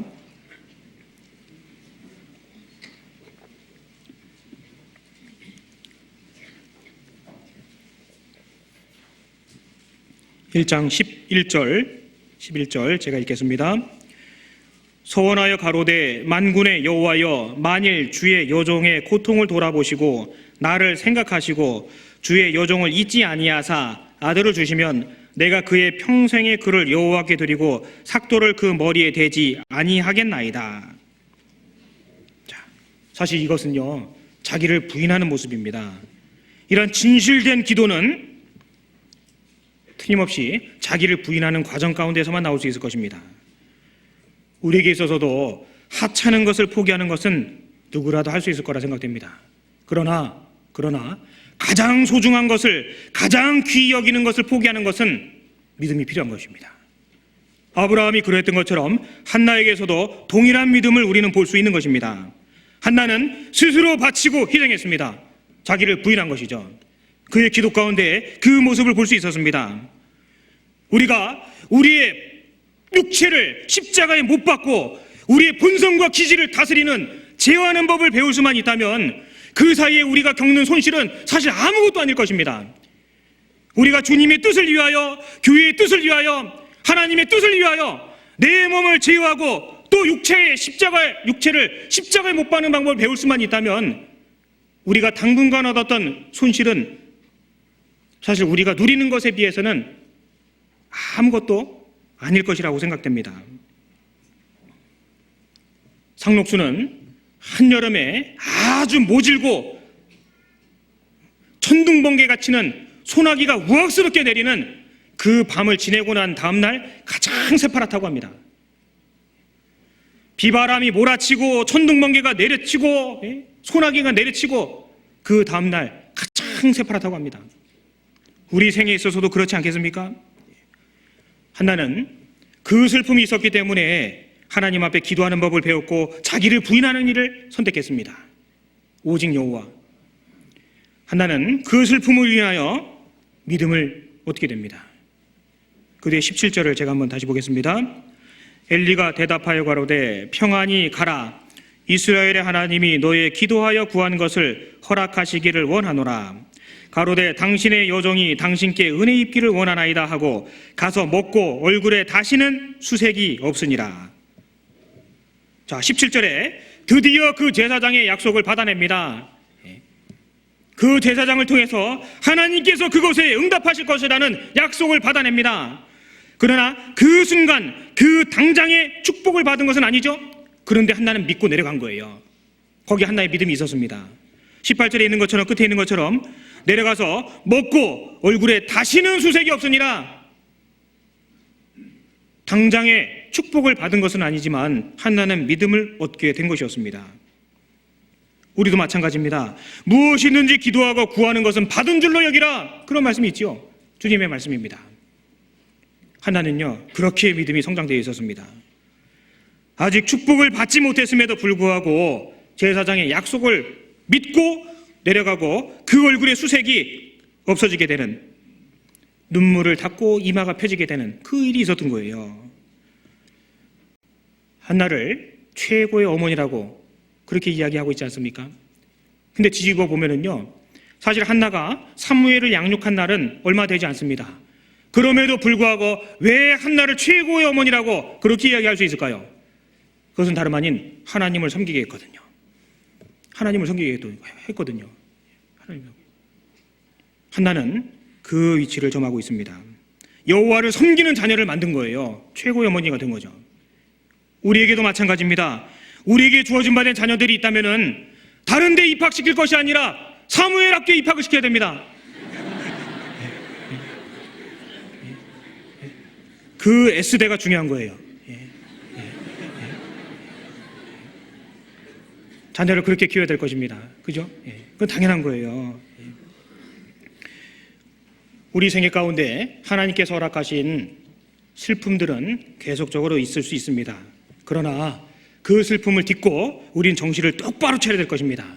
정신을 차린다는 것이 무엇이겠습니까? 해야 할 일을 마땅히 하는 것이 정신을 차린 거지요.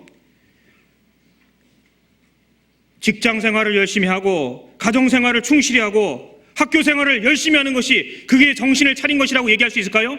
아니지요. 세상 사람들도 이방 사람들도 불신자들도 그 일은 잘합니다. 어쩌면 우리보다 더 잘할 수 있을 거예요. 가정 생활, 직장 생활, 학교 생활.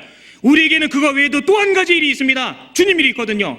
복음을 전하는 일, 교회를 섬기는 일, 봉사의 일, 형제 자매를 돕는 일, 그러한 주님의 일이 있습니다. 우리는 그것을 해야 되는 거예요. 그것을 온전하게 했을 때 비로소 정신을 제대로 차렸구나, 그런 평가를 받게 될 것입니다. 하나님 앞에서 우리의 할 일이 있다면 그 일을 마땅히 해야 될 것입니다. 에베소서 5장을 찾아보겠습니다.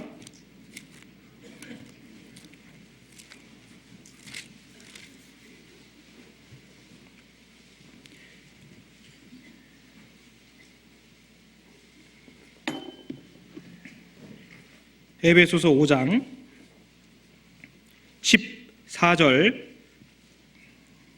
14절 같이 읽겠습니다. 그러므로 이르시기를 잠자는 자여 깨어서 죽은 자들 가운데서 일어나라. 그리스도께서 내게 비치시리라 하셨느니라. 우리가 존재하는 하나님이 뜻하신 우리의 생을 통한 계획을 잊어버리고 망각하고 늘쳐 자고 있다면 그것은 정말 하나님 보시기에 안타까운 일일 것입니다. 우리가 여기에 왜 살아가고 있습니까? 우리가 오늘 여기에 왜 모였습니까? 그것은 바로 말씀을 배우고 그 배운 말씀을 통해 힘을 얻고 이 세상에 이뤄진 영혼들을 건지기 위해서 모쪼록 한 사람의 영혼이라도 더 주님께 인도할 수만 있다면 우리에게 주어진 바 된 모든 것을 잃는다 할지라도 아깝지 않은 게 우리의 마음이잖아요. 그 마음을 더 야무지게 다듬기 위해서 실제 배운 말씀들을 적용시키기 위해서 우리는 모이는 거예요. 그래서 모임이 있고 그래서 집회가 있고 그래서 개인적인 경건의 시간이 있는 것입니다. 아무리 거룩하고 아무리 서로 우애가 좋다 한들 영혼 건지는 일에 관심이 없다면 그게 무슨 소용이겠습니까? 서로 격려하고 사랑하고 우애가 좋다 한들 영혼 건지는 데 관심이 없다면 무슨 소용이겠습니까? 아무짝에 쓸모없을 거예요. 우리를 구원하신 것은, 우리에게 복음을 주신 것은 그 복음을 갖고 있으라고만 하시지 않는 거예요. 온 천하만방에 죽어가는, 이뤄져가는 그 영혼들에게 그 말씀을 전하기 위해서 우리를 구원하셨다고 성경은 말씀하십니다. 우리에게 주어진 시간과 물질과 내게 주어진 정력을 무엇을 위해서 사용하고 있는지, 오늘이라는 시간이 벌써 열몇 시간이 지나갔습니다. 오늘 내게 남은 시간에 무엇을 해야 될지 우리는 그것을 생각해 봐야 됩니다. 내가 죽지 않고 살아서 여호와의 행사를 선포하리로다. 우리 모두의 소망이지 않습니까? 우리 모두의 삶의 이유가 바로 그 말씀 안에 들어 있습니다. 교회 안에서 비록 적게 보이는 일일지라도 자기의 할 일을 찾아서 하지 않는 그것도 잠자는 것일 겁니다. 주변 사람들을 위해서 충분히 기도하고 있지 않은 것도 잠자는 것일 겁니다. 하나님의 나라를 위해서 역사하는 것, 그것이 바로 정신 차리고 살아가는 모습의 대표일 것입니다. 우리 주변을 살펴봐야 돼요. 내 자신을 살펴보고 혹시 요나처럼 불순종하고 정반대의 길로 가고 있는 것은 없는지 만일에 깨달았다면요, 바다에 쳐넣어야죠. 불순종했던 요나가 바다에 던져짐으로 인하여 바다가 잠잠하게 되었습니다. 우리 생에 있어서 불순종하고 있는 모습이 있다면 바다에 던져야죠. 그러면 생활이 순탄하게 될 것입니다. 불순종하고 있기 때문에 겪고 있는 어려움도 많이 있을 것입니다. 요나를 바다에 던진 것처럼 우리의 불순종을 바다에 던지고 더 안전하고 편하게 하나님 말씀을 위해서 거기에 집중해서 살아갈 수 있도록 우리는 기도하고 애를 써야 될 것입니다. 마태복음 12장에는 두 개의 나라가 존재하고 있습니다. 하나님의 나라와 사단의 나라예요. 중간지대는 없습니다. 우리가 생애를 살아감에 있어서도 우리가 맞닥뜨리는 모든 사람들은 단 두 부류의 사람밖에 없는 거예요. 구원받은 사람과 그렇지 못한 사람, 천국 가는 사람과 지옥 가는 사람, 그 두 부류의 사람밖에 없는 거예요. 우리의 생애에 발걸음에 있어서도 회색지대는 없습니다. 세상 사람도 아니고 주위의 사람도 아닌 그런 모습은 성경에 기록이 되어 있지 않습니다. 우리 주님이 얼마나 겸손하고 온유하셨습니까? 정말 낮고 천한 자들과 함께 하시고 그들과 먹고 마셨던 주님께서 얼마나 무시무시한 말을 하셨는지 아십니까? 그것은 바로 차디도 아니하고 더웁지도 아니한 상태, 너희를 내 입에서 토하여 내치리라. 우리 주님이 얼마나 온유하신데, 우리 주님이 얼마나 겸손하신데 그런 말씀을 하시겠습니까? 주님의 은혜를 머금고 주님의 사랑 가운데 살아가고 있다고 하면서도 자신의 일을 위하여 오직 육신만을 위해서 양다리 걸치고 살아가는 신앙 생활에 대해서 주님은 기뻐하지 않으십니다. 내 입에서 토하여 내치리라. 가장 온유하신 주님이 하신 말씀이라고 생각해 보십시오. 뜨뜻미지근하게 사는 것이 주님 보시기에 얼마나 합당치 못한 것인지, 하나님 나라에 속해서 싸우는 사람, 그 사람들이 진정한 깨어있는 사람들 것입니다. 세상은 불신앙을 외치고 있습니다. 진화론이 이렇쿵, 하나님이 있네 없네 이런저런 많은 논리와 궤변들을 만들어내고 우리 곁에 함정과 올무들을 무수하게 만들어냈습니다. 그들은 아침부터 저녁까지 하나님을 대적하는 논리와 고안된 많은 것들을 얼마나 만들어내는지 몰라요. 얼마나 많은지 만들어요. 열왕기상 18장 26절에 보시면은 그 바알의 선지자들 450명이 나와서 아침부터 밤늦게까지 소리치는 장면이 나옵니다. 그 내용이 뭐였습니까? 바알이여 응답하소서, 바알이여 응답하소서. 세상은요 그렇게 소리치고 있는 거예요. 진리가 진리 대접을 받지 못하고 있습니다. 하나님의 이름이 하나님의 이름 취급을 받지 못하고 있는 거예요. 거듭난 사람이 정말 존귀하게 취급받지 못하는 그런 세상이 지금 시대입니다. 세상 사람들은 악하고 도로고추한 얼마나 많은 것들을 만들어냅니까? 매일매일의 일상 가운데서 하나님을 모욕하고 하나님의 뜻을 거스리는 얼마나 추한 것들을 만들어내고 있습니까? 그들은 연구하고 있어요. 바알이여 응답하소서. 우리는 뭐라고 소리쳐야 되겠습니까? 여호와여 응답하소서. 우리도 그런 기도가 필요하지 않겠습니까? 그들이 100번 외친다면 우리는 200번 외치는 것이 마땅히 맞을 것입니다. 우리는 모일 때 힘을 얻습니다. 마치 장작개비 같아서 그 장작더미가 모였을 때는 쇠조각을 녹이는 열을 내기도 합니다.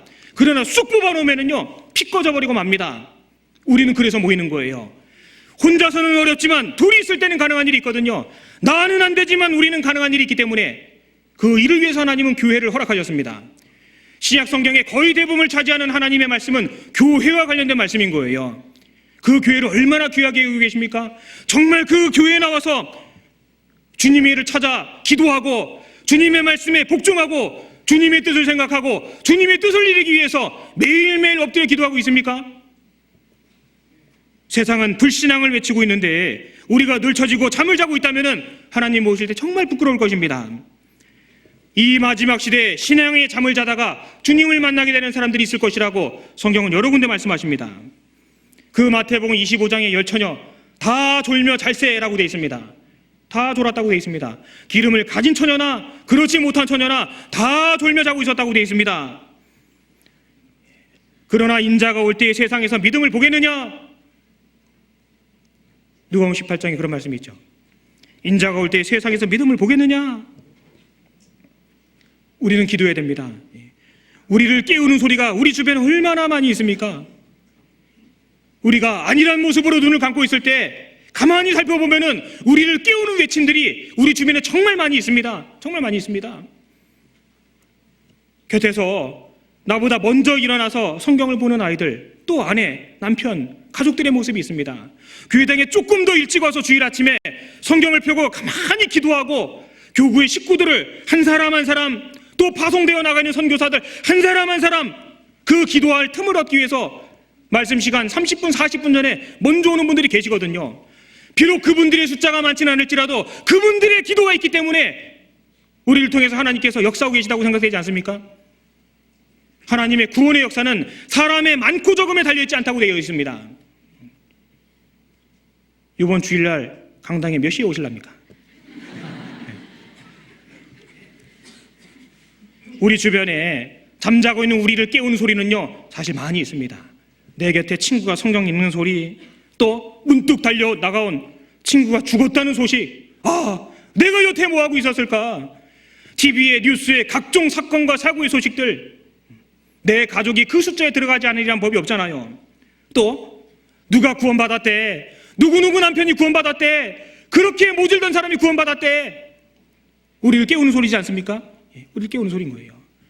곁에 그 척박하고 열악한 형편 가운데서도 교회를 위해, 구역을 위해 희생하고 헌신하고 열심히 애쓰고 수고하는 일꾼들 많이 있지 않습니까? 그게 다 우리의 신앙을 깨우는 소리인데 우리는 못 듣고 있는 경우가 많이 있습니다. 그리스도인들은 이 세상의 타락을 막아내는 유일한 사람들인 거예요. 그리스도인으로 말미암아 세상의 사람들이 살기도 하고 죽기도 할 수 있습니다. 요나의 불순종으로 인하여 그 배에 탔었던 사람들이 한꺼번에 몰살당할 뻔하지 않았습니까? 세상을 살아가는 그리스도인의 위치는요, 아주 중요한 것입니다. 우리는 지금 일을 해야 됩니다. 비록 다소간의 어려움이 있고 마음의 슬픔이 있고 괴로움이 있고 고통이 있다 할지라도 우리가 마땅히 해야 되는 일을 반드시 해야 될 것입니다. 세상은 얼마나 휙휙 돌아가는지 모릅니다. 세상은요, 전혀 도움이 없는, 전혀 인생에 무가치한 것들을 위해서 얼마나 애쓰며 아웅다웅 살아가고 있습니까? 마치 동네 고양이가 죽은 새 한 마리를 붙들고 야옹하면서 옆에 고양이가 싸우는 모습들, 뼈다귀 하나 들고서 으르렁거리며 싸우는 동네 개들의 모습들, 꼴사납지 않습니까? 사람이 봤을 때 꼴사납지요. 세상이 그렇습니다. 세상 사람은 정치가 이러하다, 뭐 드라마가 어떠하다, 이것 때문에 울고 저것 때문에 웃고 만족하고 뭐 그러고 있습니다. 뭐 듣자니 어떤 드라마는 뭐 전 국민의 40%가 봤다는 등 뭐 그런 얘기를 하고 있습니다. 품을 걸 품어야지요. 너희 안에 이 마음을 품으라, 그리스도 예수의 마음이니. 지금 웃으시는 분들은 뭘 아시는 거예요. 그죠? 그리스도 예수의 마음을 품고 그 주님께서 세상을 향해서 무슨 계획을 또 얼마나 많이 우셨는지를 우리는 그것을 생각해 봐야 됩니다. 그걸 생각해 봐야 되는 거예요. 우리는 세상 사람과 다르잖아요. 그리스도인들은요, 세상과 달리 할 일이 있는 겁니다. 육신적인 것 때문에 시간 조금 지나면 잊혀지고 기억조차 안 날 만한 것들 때문에 시간을 허비하고 또 물질을 허비할 겨를이 없습니다. 너무너무 이 세상이 짧다고 생각되지 않습니까? 너무너무. 고린도전서 7장을 한번 찾아보겠습니다.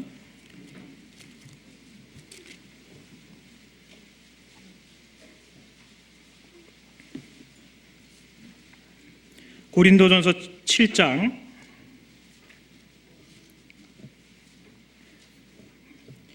29절 제가 읽겠습니다.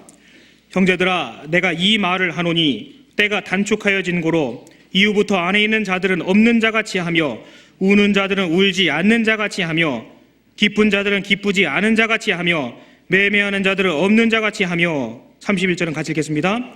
세상 물건을 쓰는 자들은 다 쓰지 못하는 자같이 하라. 이 세상의 형적은 지나감이니라. 이 세상의 형적은 지나간다고 되어 있습니다. 이 세상도 그 정욕도 지나가되 오직 하나님의 뜻을 행하는 이는 영원히 거하느니라. 지나가는 것이 있고 영원히 거하는 것이 있습니다. 이 세상을 살아감에 있어서, 더더군다나 이 마지막 때를 살아감에 있어서 우리가 가장 중요하게 여겨야 되는 것은 바로 하나님, 그분 자체인 것입니다. 거기에 마음을 두고, 거기에 뜻을 두고, 거기에 소망을 두고 그렇게 우리가 살아갈 수만 있다면 얼마나 좋겠습니까? 말라가는 그리 시냇가에서 하나님의 사람 엘리야, 그리고 시돈 땅 사르밧 과부는 하나님을 바라본 거예요. 그의 약속의 말씀을 붙들고 3년 반이라는 기간 동안에 통의 가루가 다 하지 아니하였다고 성경 그렇게 말씀하고 계십니다. 신앙은 어려울 때 그 진가가 나타나게 되어 있습니다. 평안하고 안전할 때는 누구라도 아무렇지도 않게 신앙생활할 것입니다. 그러나 마음에 슬픔이 있을 때, 마음에 어려움이 있을 때, 그때도 온전함을 유지할 수 있다면 그는 특별한 사람이죠. 보석 같은 사람으로 기억이 될 것이 틀림없습니다. 마지막 시대를 살아감에 있어서 자기보다 성도를 앞세우고, 자기보다 주님을 앞세우고, 자기보다 하나님을 앞세우고 말씀을 앞세울 수만 있다면, 그러한 믿음이 있다면 그 믿음대로 살 수 있도록 하나님은 도와주시는 분인 거예요. 능력은 그분 편에 있기 때문에 그렇습니다. 주님의 뜻대로 산다고 하면서 내 계획을 따라 사는 것, 그것은 어쩌면 하나님을 멸시하는 것이라고 생각됩니다. 주를 위해서 살고자 하는 사람은요, 더 살도록 도와주십니다. 그게 원리거든요. 누가복음 19장에 각각 한 문화를 받은 종들을 기억해 보십시오. 한 종은 10문화를 남겼습니다. 한 종은 5문화를 남겼습니다. 한 종은 손수건에 싸 그저 누워 섰습니다. 불러다 책망을 들었죠. 그 종이 가지고 있던 것을 빼앗아 누구에게 주었습니까? 10문화 남긴 종에게 주셨습니다. 그 한 문화 갖고 있었던 종은 그 있는 것도 빼앗긴다고 그렇게 말씀하고 계십니다. 주님을 위해서 살고자 하는 사람에게는요, 더 많은 문화가 주어지게 되어 있습니다. 현재 주님을 위해서 살고 있는 사람에게는 주님의 더 큰 자비하심과 은혜가 주어지게 되어 있는 거거든요. 그건 신앙의 원리라고 할 수 있습니다. 내 생애 가운데 그 신앙의 원리를 발견하고 적용시킬 수만 있다면 결코 우리 인생은 헛되지 않을 것입니다. 앞서서 보았던 이사야 40장에 오직 여호와를 앙망하는 자는 새 힘을 얻으리니, 새 힘이라는 게 있는 거거든요. 그렇기 때문에 어떤 분은요, 한 가지 일, 두 가지 일, 세 가지 일을 하시는 겁니다. 그 마음은 얼마나 어렵겠습니까? 그 형편은 얼마나 어렵겠어요? 근데 하거든요. 왜 그럴까요? 주님이 주시는 새 힘이 있거든요. 새 힘이 있습니다. 우리가 매달려 살 때, 정말 간절함으로 살아갈 때 성경에 약속되는 그 새 힘이 무엇인지, 한 문화를 더 보태주시는 주님의 마음이 어떠하신지 우리는 경험하게 될 것입니다.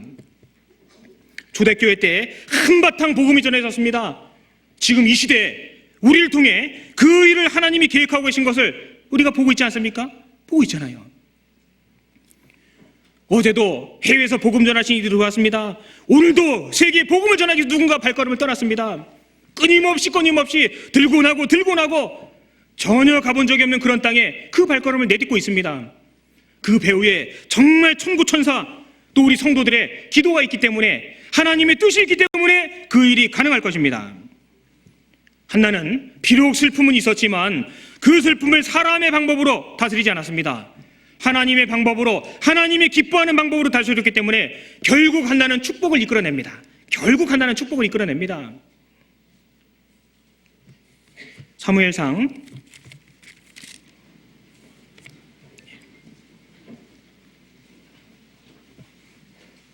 1장 다시 돌아가 보겠습니다.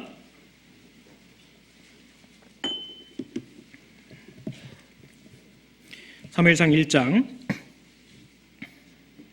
18절, 가로되 당신의 여종이 당신께 은혜 입기를 원하나이다 하고 가서 먹고 얼굴에 다시는 수색이 없으니라.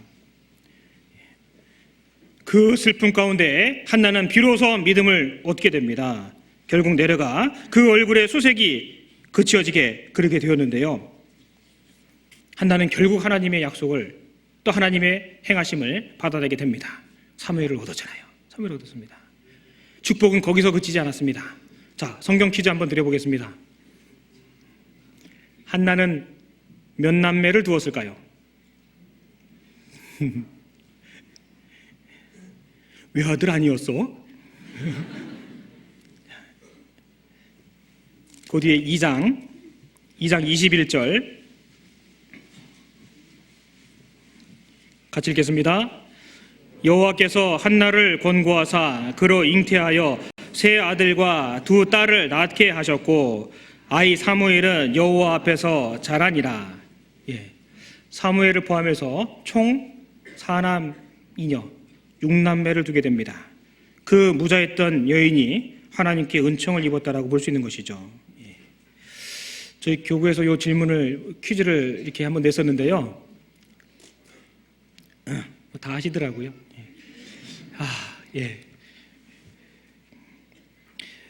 사실 무엇보다도 감동적인 것은 한나가 많은 자식을 얻은 것이 아닐 것입니다. 성경에 기록되어 있는 그 한나의 위치는 여호와 하나님의 진술자로 그렇게 나타나 있습니다. 그 앞에 1절 2절을 제가 읽겠습니다. 한나가 기도하여 가로되 내 마음이 여호와를 인하여 즐거워하며 내 뿔이 여호와를 인하여 높아졌으며 내 입이 내 원수들을 향하여 크게 열렸으니 이는 내가 주의 구원을 인하여 기뻐함이니이다. 여호와와 같이 거룩하신 이가 없으시니 이는 주밖에 다른 이가 없고 우리 하나님 같은 반석도 없으심이니이다.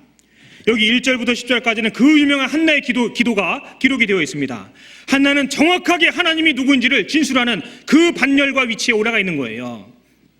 3절, 심히 교만한 말을 다시 하지 말 것이며 오만한 말을 너 입에서 나지 말지어다. 여호와는 지식의 하나님이시라 행동을 달아 보시느니라. 한나는 하나님이 어떠한 분이다 라는 정확한 진술을 그의 입을 통해서 하나님이 기록해 하시게 됩니다. 이것이 놀라운 거예요. 이것이 부러운 것입니다. 그 한나가 하나님 앞에 약속을 이끌어내고 믿음으로 그 약속을 받은 것 뿐만 아니라 여호와 하나님을 진술하는 그 아녀자의 위치로 올라가게 된 것이 정말 부럽고 아름다운 거예요. 우리는 기억해야 됩니다. 하나님께서 축복을 주시기 전에는 시험이라는 과정을, 고난이라는 터널을 통과케 하시고 그 이후에 축복을 주시다는 사실을 여러 사람을 통해서 발견할 수가 있는 것입니다. 생각해 보십시오. 한나가 남몰래 서글픈 마음을 머금고 성소에 올라가서 울고 있을 때 그 슬픈 마음에 무엇을 생각하고 있었을까요? 다윗이 자식에게 쫓겨 울며 불며 머리를 부르시고 맨발로 도망갈 때 그 다윗은 마음속에 무엇을 생각하고 있었을까요? 요나가 3일 3야 물고기 뱃속에서 거반 죽은 상태로 지낼 때 그 3일 동안 무엇을 생각하고 있었을까요? 무엇을 생각하고 있었을까요? 바로 하나님이었습니다. 그것은 바로 하나님 자체였습니다. 살리기도 하시고 죽이기도 하시는 하나님, 아프기도 하시고 싸매기도 하시는 하나님, 낮추기도 하시고 높이기도 하시는 하나님, 온통 그 하나님 생각, 그 생각이 있었을 것입니다.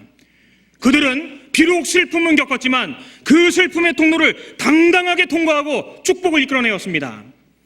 한나는 비록 슬픔은 있었지만 결국 마지막 사사 사무엘의 어미가 되지 않습니까?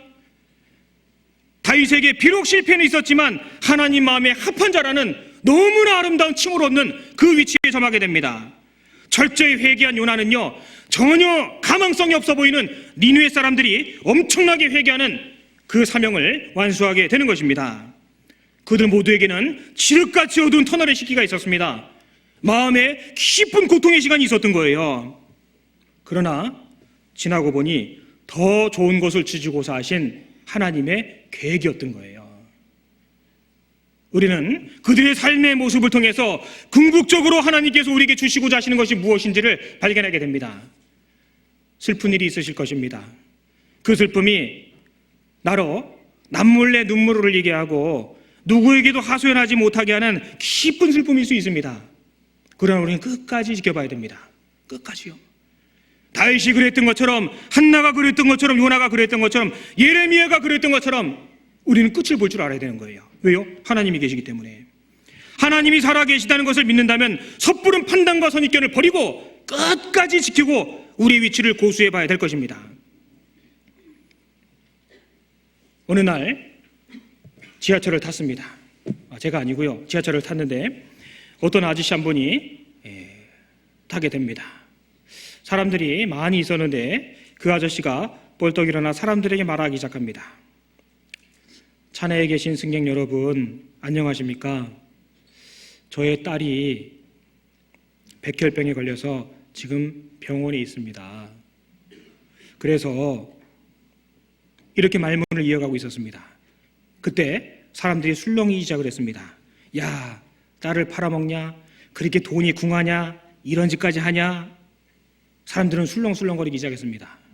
한동안 말이 없던 아저씨는 상기된 얼굴로 아무 말 없이 계속 서 있었습니다.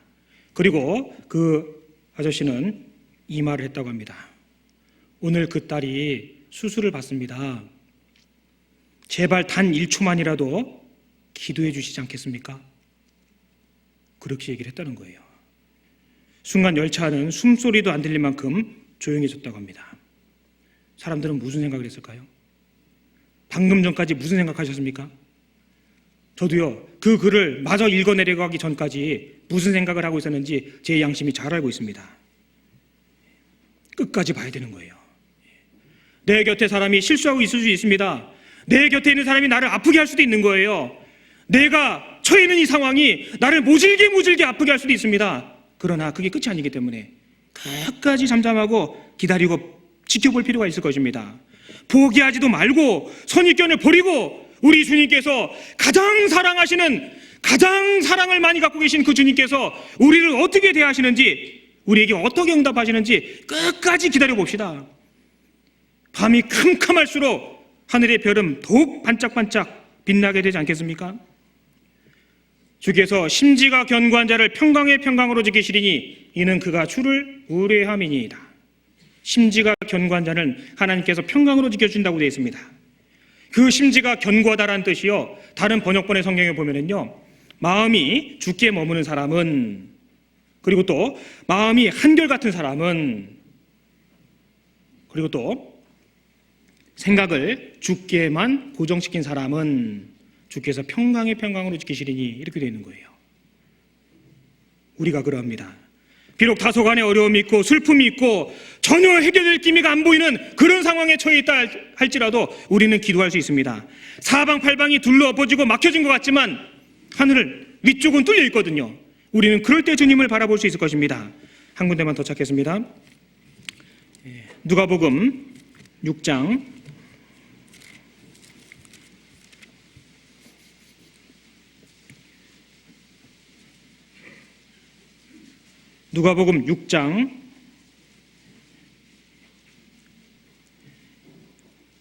20절부터 23절까지 같이 읽겠습니다. 예수께서 눈을 들어 제자들을 보시고 가라사대 가난한 자는 복이 있나니 하나님의 나라가 너희 것이며 이제 줄인 자는 복이 있나니 너희가 배부름을 얻을 것이며 이제 우는 자는 복이 있나니 너희가 웃을 것이며 인자를 인하여 사람들이 너희를 미워하며 멀리하고 욕하고 너희 이름을 악하다 하여 버릴 때에는 너희에게 복이 있도다. 그날에 기뻐하고 뛰놀라. 하늘에서 너희 상이 큼이라. 저희 조상들이 선지자들에게 이와 같이 하였느니라. 마음의 슬픔이 있으신 분들 많이 계시죠?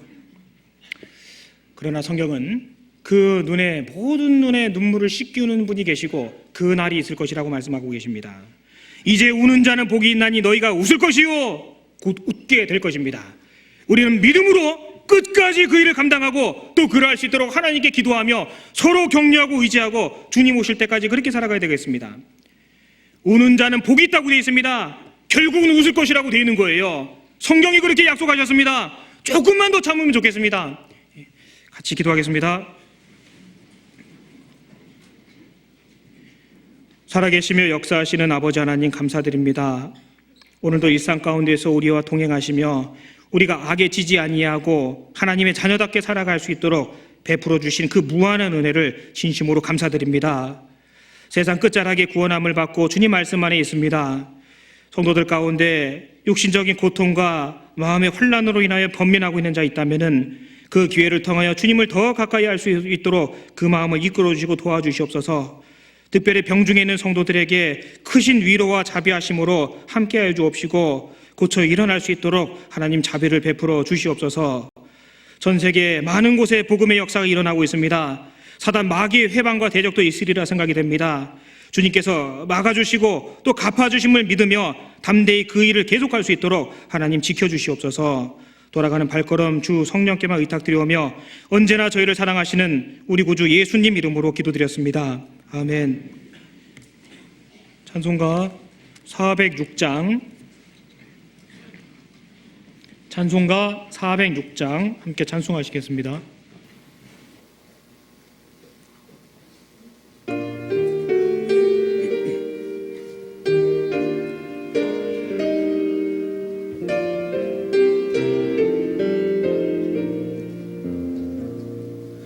내 맘이 낙심되며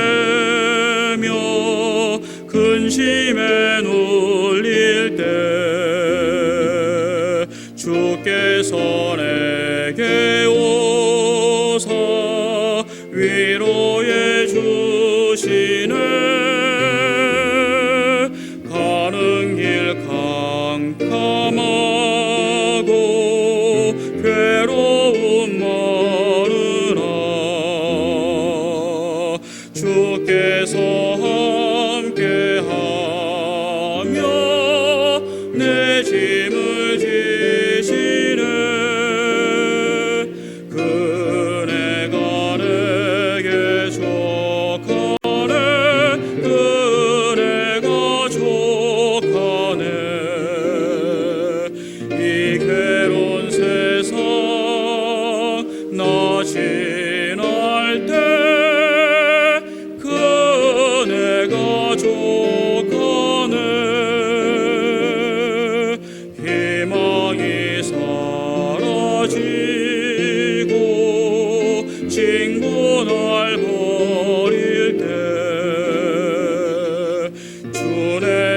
속삭이며 새 희망 주시네. 싸움이 맹렬하여 두려워 떨 때에 승리의 왕이 되신 주 음성 들리네. 그네가 내게 족하네. 그네가 족하네. 이 괴로운 세상 나 지날 때 그네가 족하네. 범민이 가득 차고 눈물이 흐를 때 주 나의 곁에 오사 용기를 주시네. 환난이 닥쳐와서 슬픔에 잠길 때 주님의 능력이 뭐 원수를 이기네.